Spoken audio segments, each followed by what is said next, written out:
নমস্কার গুরুজনেরা, আপনি কি 2025 সালে লক্ষ্মী ভাণ্ডার ফর্ম জমা করেছিলেন? কিন্তু 2026 সাল চলে এলেও এখনও পর্যন্ত আপনার ব্যাঙ্ক অ্যাকাউন্টে 1 টাকাও ঢোকেনি? তাহলে আজকের ভিডিওটি আপনার জন্য, কারণ আজ আমি বলবো কেন টাকা আসছে না আর এখন আপনাকে কি করতে হবে। অনেক মা বোন আছেন যারা 2025 সালে আবেদন করেছেন, ফর্ম জমা হয়েছে, ডকুমেন্টও দেওয়া হয়েছে, তারপর মাসের পর মাস কেটে যাচ্ছে, ব্যাংকে গিয়ে প্রতি মাসেই ব্যালেন্স চেক করছেন কিন্তু টাকা আসছে না। এই অপেক্ষাটা সত্যি খুব কষ্টের। যদি আপনার এখনও টাকা না আসে তাহলে এই কারণগুলোর মধ্যে একটি হতে পারে। সর্বপ্রথম আপনার ব্যাঙ্ক অ্যাকাউন্টের সমস্যা হতে পারে, অর্থাৎ আপনার আধার কার্ডের সাথে ব্যাংকের বইটির লিঙ্ক না থাকতে পারে, অতএব আপনার এই কারণে পেমেন্ট আটকে আছে।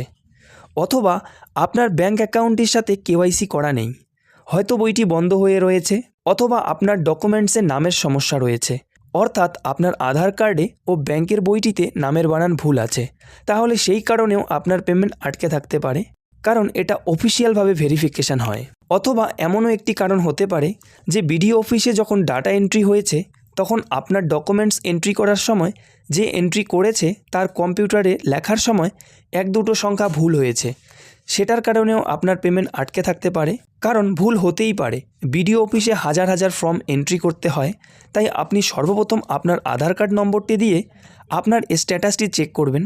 যদি চেক করতে না পারেন তাহলে আমার চ্যানেলে একটা ভিডিও রয়েছে কিভাবে লক্ষ্মী ভাণ্ডারের স্ট্যাটাস চেক করবেন, সেটা দেখে নিন এবং কমেন্ট করে জানান আপনার স্ট্যাটাস কী দেখাচ্ছে, আমি রিপ্লাই করব। যদি ব্যাংকে কোনো সমস্যা থাকে তাহলে ব্যাংকে গিয়ে কেওয়াইসি করিয়ে নেবেন, তার সাথে আধার ও মোবাইল নাম্বারটি লিঙ্ক করিয়ে নেবেন। তারপর প্রয়োজনে আপনার সব অরিজিনাল ডকুমেন্টস নিয়ে বিডিও অফিসে যোগাযোগ করুন। বিডিও অফিসে গেলে তারা বলে দেবে আপনার সমস্যাটা কী নিয়ে হয়েছে এবং সেটা কিভাবে ঠিক করতে হবে সেটাও করে নেবেন। আশা করি বুঝতে পেরেছেন আমার কথাগুলো। কিন্তু একটি কথা মনে রাখবেন, এই কাজের জন্য কখনো দালাল ধরবেন না, অযথা কাউকে টাকা দেবেন না। আপনি নিজেই যাবেন, তাহলে কিছু শিখতেও পারবেন। এখন আমি জানতে চাই আপনি কোন বছরে আবেদন করেছিলেন, আপনার স্ট্যাটাসটি কী দেখাচ্ছে। কমেন্টে লিখুন, আমি কমেন্ট দেখে পরের ভিডিওতে আলাদা করে সমাধান নিয়ে আসব।